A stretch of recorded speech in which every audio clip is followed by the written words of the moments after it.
माझा कवी मित्र विठ्ठल पुलट यांची कविता बघा किती काय म्हणतात की 100 असो धर्म गळ्या 1000 असो जाती, 100 असो धर्म गळ्या 1000 असो जाती आणि तुले मले पोसणारी हे एकच काही काही माती.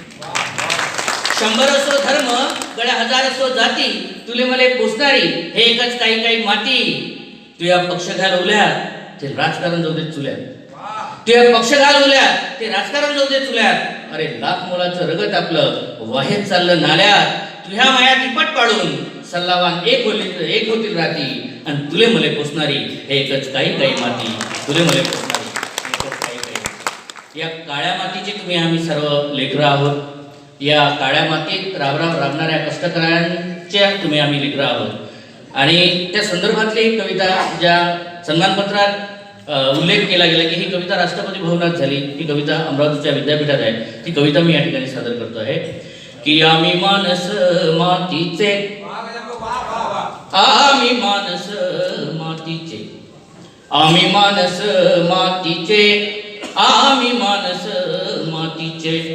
कोरभर भाकरिले टोले दिसान रातीचे, कोरभर भाकरिले टोले दिसान रातीचे.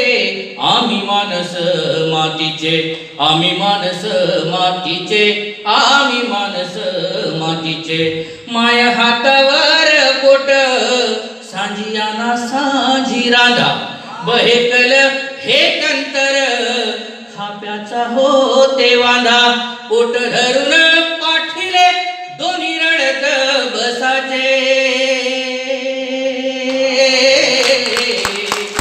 आम्ही मानस मातीचे, आम्ही मानस मातीचे, आम्ही मानस मातीचे. हातासंग ई वाजवा चालू लागते मातीत, हातासंग ई वाजवा चालू लागते मातीत. चुली संग दिवातवा पेटू लागते रातीत. अन भर दिवसा पायरी स्वप्न पडते वातीचे. आम्ही मानस मातीचे, आम्ही मानस मातीचे, आम्ही मानस मातीचे. जय जवान जय किसान हाय घुमत हा नारा, जय जवान जय किसान हाय घुमत हा नारा. कोण हिसकून नेला सांगा तोंडाचा या चारा. नाही पटून राहील आतड्या शिया तड्याचे. आम्ही मानस मातीचे, आम्ही मानस मातीचे, आम्ही मानस मातीचे. कास्तकार आणि शेतकरी आणि शेतमजूर यांचं नातं बघा की कास्तकार भाऊ महा कसे मले बीत जोते. थो खाते मरता खेपी मले मिनवर देते. आणि त्याच्या गेलं की उशीत झटके मले ठसक्याचे. आम्ही मानस मातीचे, आम्ही मानस मातीचे, आम्ही मानस मातीचे.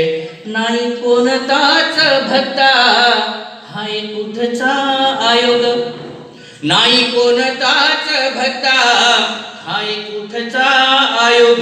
पाचविले पूजले गा माझ्या नशिबाचे भोग. अन आसू भरल्या डोळ्यानं सांग कसे हो हासाचे.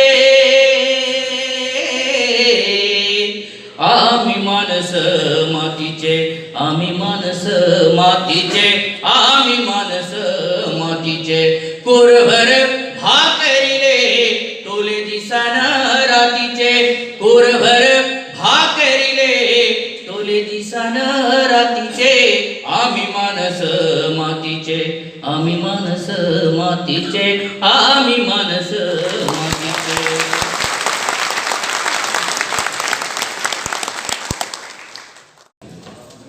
सुंदर असं हे कवी संमेलन या ठिकाणी रंगते आहे. आणि सर्वप्रथम मला या लोकसाहित्य परिषदेने सन्मानित केलं आणि तेही या कवितेसाठी केलं, शब्दांसाठी केलं. तर त्यासाठी खरं म्हणजे लोकसाहित्य परिषदेचं आणि या परिषदेशी जुळलेल्या सर्व जाणकार रसिक श्रोते आणि साहित्यिकांचं मी खऱ्या अर्थानं म्हणजे आभार व्यक्त करतो, त्यांचं कौतुक पण करतो. कारण हा पुरस्कार जो या ठिकाणी मिळालेला आहे हा मला असं वाटतं की राष्ट्रपती पुरस्कारापेक्षाही फार मोठा पुरस्कार आहे. कारण असं आहे की मी इथं येईपर्यंत मला कुठल्याच गोष्टीची फारशी कल्पना या पुरस्काराबद्दल कोणी दिली नाही, कोणी मला काही विचारलं नाही आणि कुठला प्रस्ताव मागितलेला नाही. तर ही साहित्य परिषद या महाराष्ट्रभरातल्या साहित्यिकांचं त्यांच्या साहित्याचं परीक्षण करते आणि त्याच्या मागाहून माहिती घेते. प्रत्येक गोष्ट बारीक सांगते. ज्यांनी हे आता माझ्यासाठी सन्मानपत्र लिहिलं खरं म्हणजे इतकं मी पाहिलं की तिथे कुठलीही गोष्ट अवास्तव लिहिलेली नाही, अतिशय मोजून मापून अभ्यास करून लिहिलेली आहे आणि त्याबद्दल मला कुठल्याही गोष्टीची कल्पना नाही. म्हणजे ही किती मोठी गोष्ट आहे आणि कोणीही पुढं आला नाही तर काय होते की एखाद्या परिषदेमध्ये मग मी पुढं असलो पाहिजे बा किंवा माझं नाव घेतलं पाहिजे असं कोणाचंही झालेलं नाही. मला फक्त फोन आला आदरणीय चौधरी काकांचा की या वर्षीचा पुरस्कार आम्ही तुम्हाला देतो आहोत. म्हटलं काका हा तुमचा आणि तुमच्या या चळवळीचा खरं म्हणजे मोठेपणा आहे, तो पुरस्कार मी स्वीकारायला तयार आहे.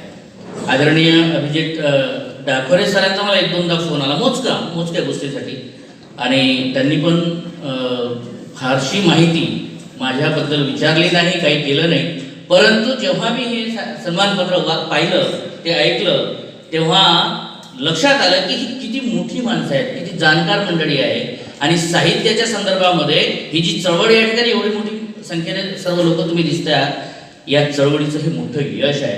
आणि म्हणून एकदा सर्वांसाठी एकदा जोरदार टाळ्या होऊ द्या. हा हिंगणघाट वासियांची ही ऊर्जा खरंच मला या इथपर्यंत घेऊन आली.